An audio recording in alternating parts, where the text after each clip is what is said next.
Bueno, estamos en el aire nuevamente y José Luis Espert, ¿cuántas veces vos descubriste cosas raras con las cuentas fiscales, por ejemplo?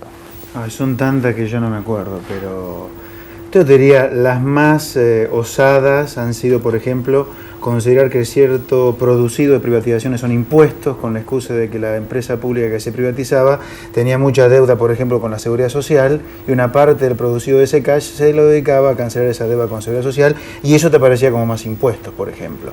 De las últimas te diría, por ejemplo, cuando el gobierno argentino ha rescatado bonos par, bonos que tienen un colateral en los bonos cero cupón de los Estados Unidos, que capitalizan sus intereses. Esos intereses capitalizados se han considerado que son ingresos del periodo, en lugar de haberlo ido devengando periodo a periodo, ¿no? Porque como bien sabes, un bono cupón cero va capitalizando los intereses.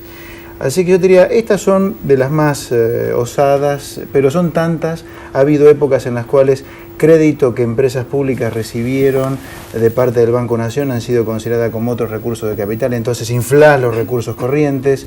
Te diría, en materia fiscal tenemos para hablar demasiado tiempo. ¿Y por qué si esto pasa con las cuentas fiscales, no puede estar pasando también con las cuentas externas, con el PBI, bueno, ahí yo te respondería con las así. reservas? Ahí yo te respondería así, un país que puede llegar a declarar inconstitucional su constitución es capaz de hacer cualquier cosa con cualquier otra, y más aún con las cifras, ¿no?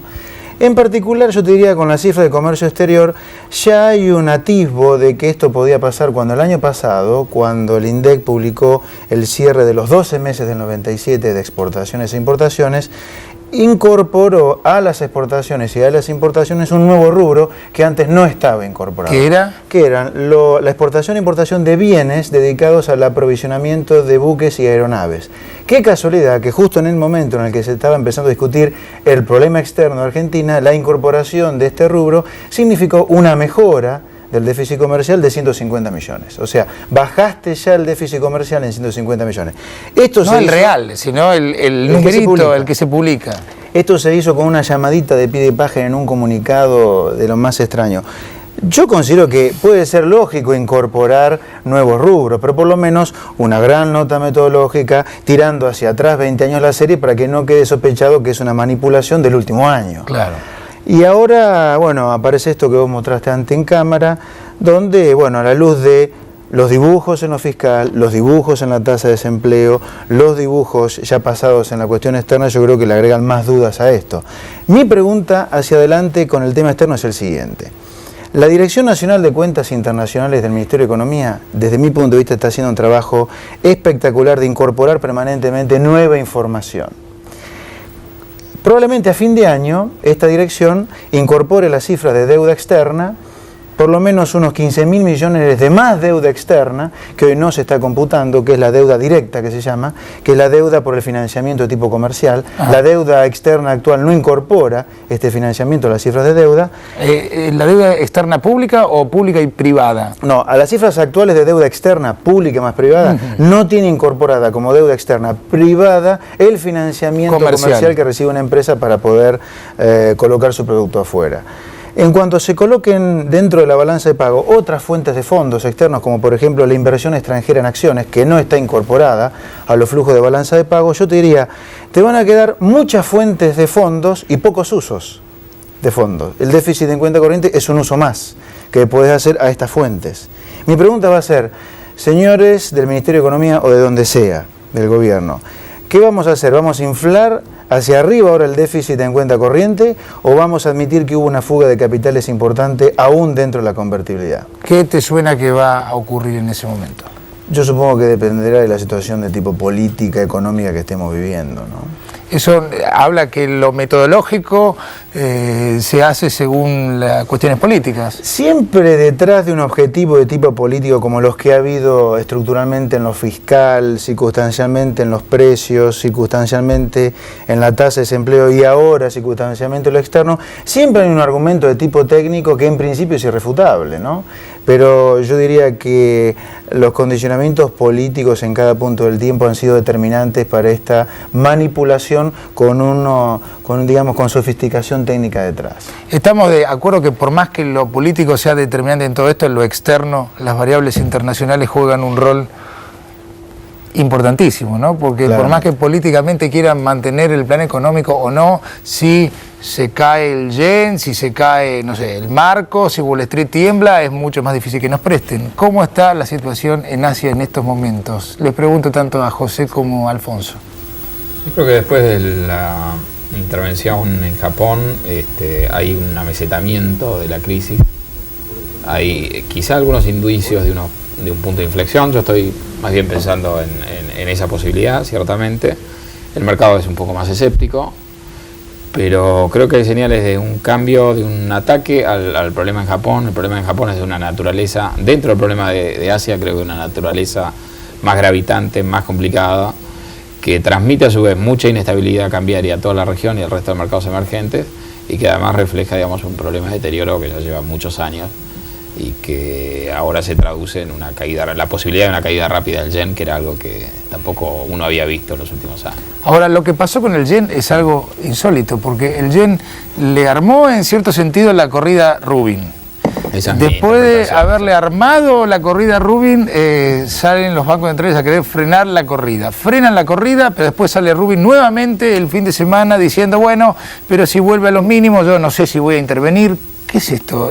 Hay una amenaza de intervención que creo que es creíble. Por eso el yen se desliza, ha vuelto a caer, pero sin los brillos que tenía una semana antes de la intervención. Hay evidencias que son claras de que hay por parte del Banco de Japón un movimiento, por parte del Ministerio de Finanzas en Japón, un movimiento a ocuparse del tema de los bancos que era inexistente 15 días atrás. Así que, y creo que Rubin ha sido claro, la intervención no va a funcionar si los fundamentos no están atrás. Ahora, que los bancos, que intervengan a los bancos que han tenido más problemas y que los salven, ¿implica que la economía de Japón se reactiva, Alfonso, o no? No, de ningún punto de vista. O sea, el problema que tiene Japón en estos momentos es un problema de demanda, no de oferta. No es que tenga el sector productivo por una cuestión de falta de crédito o por una cuestión de falta de productividad, que no tenga ese sector suficientemente aceitado como para producir los bienes que le demanda la población. Es más bien lo contrario. Hay un problema de demanda. Los japoneses están totalmente desencantados con el estado de su economía. Están empezando a preocuparse por una tasa de desempleo que está en los niveles más altos de toda la historia. 4.1, luce baja desde estas latitudes, digamos. Pero es cuando uno mira en la historia para atrás en Japón... 1%, no era nada el desempleo. Sí, exactamente, es el número más alto de los últimos 50 años, desde que se toma esta información en Japón. Y la sensación que hay es una sensación depresiva desde el punto de vista de cualquier estímulo que se le quiera dar a la economía. Los japoneses posiblemente terminen ahorrándolo y no gastándolo, digamos, ¿no? Ahora, una reestructuración del sistema financiero lo que puede hacer es limpiar un problema que Japón viene arrastrando desde principios de los 90, pero de ninguna manera va a funcionar como estímulo para disparar a la economía desde el punto de vista de la demanda y por lo tanto resolver el problema de Japón en primer lugar y el problema del sudeste asiático en segundo lugar. ¿Y cómo termina esta historia? ¿El yen va a seguir cayendo a un ritmo más lento quizá o no? Mira, yo creo que volviendo a la discusión de la intervención, es interesante primero tener en cuenta que cualquier intervención en estos momentos es artificial y, como decía José antes, si no está de alguna manera convalidada por los fundamentos, la realidad de base de cada una de las economías, va a perder, digamos, es insostenible en el tiempo. La última vez que se intervino para detener la caída del yen fue a principios de abril de este año, cuando los mercados estaban perdiendo mucho volumen por la Semana Santa. El Banco de Japón salió a intervenir y logró hacerlo bajar al yen de 133 a 128, no sé si se acuerdan ustedes. Es interesante comparar las dos intervenciones. Entonces el Banco de Japón gastó $20.000 millones y logró contener por unos días ese deterioro del yen, pero inmediatamente después la tendencia volvió a recuperarse con un deterioro que siguió 130, 135, el que conocemos. Lo interesante de la última intervención es que no ha sido el Banco de Japón el que intervino, sino Estados Unidos, y no la Reserva Federal, sino la Reserva Federal a pedido del Tesoro americano, que esto es la primera vez que sucede en 15 años aproximadamente, ¿no? O sea, se nota claramente que es una emergencia, una cosa muy rara. Yo creo que es más una señal que otra cosa. Y fíjate que Rubin, que días antes había dicho el yen va a buscar su nivel de equilibrio, tuvo que darse vuelta y salir a explicar, bueno, en fin, quizás conviene estabilizarlo. Estados Unidos se preocupó de aclarar que era el Tesoro americano y no era la Reserva Federal a cuenta del Banco de Japón. O sea, han habido muchos anuncios grandilocuentes para tratar de calmar el mercado. La realidad es que lo que se gastó para contener la caída del yen esta vuelta fue mucho menos de lo que se gastó la vez pasada. Se estima más o menos 6.000, 7.000 millones de dólares. Entonces, ahora lo que vamos a ver es hasta qué punto hay voluntad política para convalidar esos anuncios grandilocuentes. Y por más que la haya, nuestra percepción desde el banco, Morgan, lo que decimos es no se puede parar la marea. Nuestra percepción es que el yen va a seguir depreciándose y, como vos preguntabas antes, probablemente con esta nueva amenaza de intervención en distintos niveles, 140, 145, a un ritmo más gradual. Pero nosotros creemos que el valor de equilibrio del yen está más cerca de 155, 160 que de 140. Y con tasa de interés en cero, como hay hoy ahí, bueno, esto podría llegar a pasar. Uno se pregunta, ¿hasta dónde es tan gradual? Porque si todo el mercado empieza a pensar eso...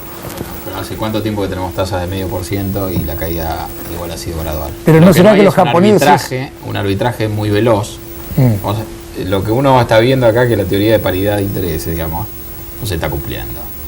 Uno tiene una moneda que es el dólar, uno puede comprar activos de corto plazo en el dólar a 5,5 de tasa, y uno se puede fondear, tomar fondos en Japón pagando una tasa del 1%.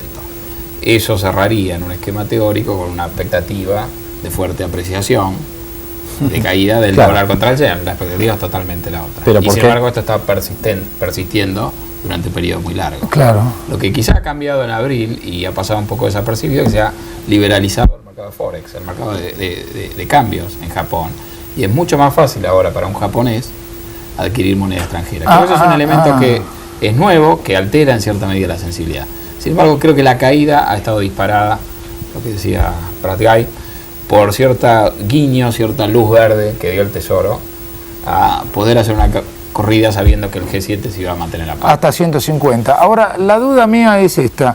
Si finalmente el yen baja con el tiempo a 155, 160, bueno, con China, ¿qué pasa? ¿Qué pasa con Rusia? ¿Qué pasa con las demás monedas del Asia? Y después, ¿qué pasa con nosotros, ¿no? Que venimos después en la fila, digamos. Bueno, ahí yo... Si el sudeste asiático en general se empieza a apreciar fuertemente respecto del yen, como pasaría si el yen se sigue devaluando, digamos, a mí me preocupa porque en el centro de la crisis que comienza en Asia el año pasado está la fuerte apreciación que muchas de las monedas del sudeste tuvieron respecto del yen japonés. Y en lo que va del 98 esa situación se ha corregido algo, pero si vos tenés una nueva oleada de caída del yen y por tanto de apreciación de las monedas del sudeste contra el yen, bueno, no habría que descartar que nuevamente tengas una oleada de crisis en el sudeste y ahí nuevamente el mundo emergente vuelve a sufrir, ¿no? ¿Y sudestada acá en Argentina o no? Mira, es claro que nosotros pertenecemos al mundo emergente, primer punto. Segundo punto, hasta ahora, aunque ya empezó a pegar un poco en la tasa de interés bancaria, la crisis asiática ha golpeado más bien en la bolsa y desde hace unos 2 meses ha empezado a golpear en el riesgo país medido como la spread que nuestros bonos pagan respecto del bono del Tesoro de Estados Unidos. Ahora ha empezado a golpear algo en la tasa de interés bancaria. Me animaría a decirte que en este contexto, si tenés una nueva andanada de crisis del sudeste, yo creo que vas a tener más suba del riesgo argentino en cuanto a spread over treasury, más suba en la tasa de interés, y ahí sí yo creo que el golpe sobre el nivel de actividad sería más fuerte que el que has tenido hasta ahora, que prácticamente ha sido nulo, ¿no? ¿Ustedes comparten esa visión o piensan que Argentina puede estar más a salvo de la crisis? Hay un deterioro, en la medida que la crisis se prolonga, el deterioro va llegando. Lo que nos sorprende es quizá que golpee la bolsa y no golpee tanto los bonos. En el tiempo después empieza a golpear un poco los bonos. Nos puede sorprender que no impacta en el sistema financiero. Si la crisis se prolonga, vamos a ver que hay un impacto en el sistema financiero. O sea, es una cuestión de tiempo. En la medida que la crisis se instala, obviamente el deterioro va avanzando. Nos puede sorprender la velocidad, que sea lenta, pero el resultado final es el mismo.